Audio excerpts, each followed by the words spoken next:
and they are allowing states to criminalize the exercise of reproductive rights. Women and their doctors are now threatened with going to prison or being bankrupted because of the radical majority Donald Trump and his right-wing allies created on the Supreme Court. Here we are, exactly at the point many of us feared and even predicted. Privacy rights are being eviscerated right before our very eyes. If they can take away your ability to control your own body, there's not much that stops them from making marriage equality illegal and taking away employment protections for your beliefs or your orientation. No ifs, ands, or buts about it. We are headed down a dangerous spiral that will erode our democracy. This attack on personal rights is not new in the world. We've read this book before. I've read this book before. Maybe the Supreme Court will now authorize burning that book. If you want a glimpse into the future, you can look to our past. Just a few miles away from here, at the old Cook County Hospital, there was a wing once known as Ward 41. Ward 41 was dedicated to what they used to call septic obstetrics, or in layman's terms, botched abortions. From 1961 to 1965 alone, Ward 41 doctors managed the aftermath of over 20,000 illegal abortions. Because abortions were illegal, desperate women sought out desperate solutions.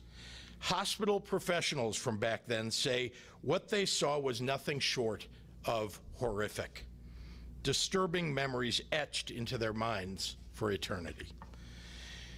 They treated women who burned their insides with bleach and peroxide. Women whose uteruses were perforated with paintbrushes, cocktail stirrers, knitting needles, and wire coat hangers. Women who were nearly dead due to unimaginable blood loss and advanced sepsis. These women saw no other choice. They risked their lives out of desperation for just a semblance of control, and far too many died. Before Roe v. Wade, criminal abortions were the leading cause of maternal death in the United States by a 7-to-1 margin. Those who did not die were left infertile, in perpetual pain, and permanently traumatized. I'm thinking about those women, those we've lost, and those who've been harmed. We cannot allow their deaths to be in vain. Make no mistake, in the many states where they will be illegal, abortions will continue. Now they will also be dangerous, they will be secretive, and they will be deadly. I'm here to say we cannot go back to Ward 41, Illinois.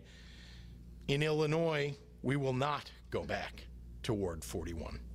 And for all the women whose fundamental rights have been taken away today, we stand with you.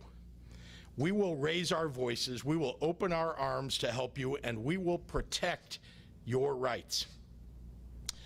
To the right-wing office holders who today are cheering the Supreme Court's ruling, get your iron boot off women's necks. Hop off your high horse and know that what you're calling a celebration of life today will actually lead to death. The death of women in abusive situations, the death of women whose health is at risk, the death of women and girls who will still seek abortions, ones that are unsafe and performed by unqualified back alley butchers. Let me make this explicit and clear to women throughout our state, throughout the Midwest, and our nation. Illinois will be a safe haven for the exercise of your reproductive rights.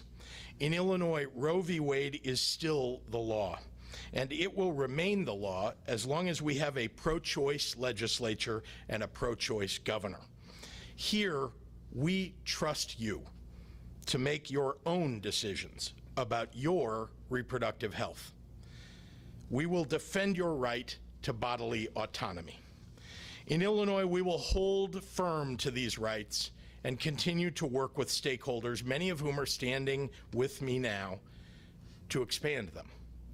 To that end, I am informing the General Assembly that I will be calling them into special session in the coming weeks to more firmly protect women's reproductive rights in Illinois and address the challenges posed by this radical Supreme Court decision.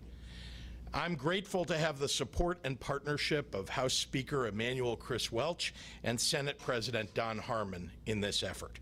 Together, the Democratic leadership in Illinois is committed to taking swift action to further enshrine our commitment to reproductive health care. I want to close by speaking to those who have the most at stake in today's decision. To the single mom juggling 4 kids and 3 part-time jobs, Illinois will fight for you. To the teenage child who endured rape or incest, Illinois will fight for you. To the marginalized and most vulnerable who are being attacked at every turn by transphobic or misogynistic or bigoted politicians, Illinois will fight for you. We will not turn back the clock. Here in the land of Lincoln and the home state of Barack Obama, where we were the first to ratify women's suffrage 100 years ago, we will continue to fight for freedom, for liberty, and for justice for all.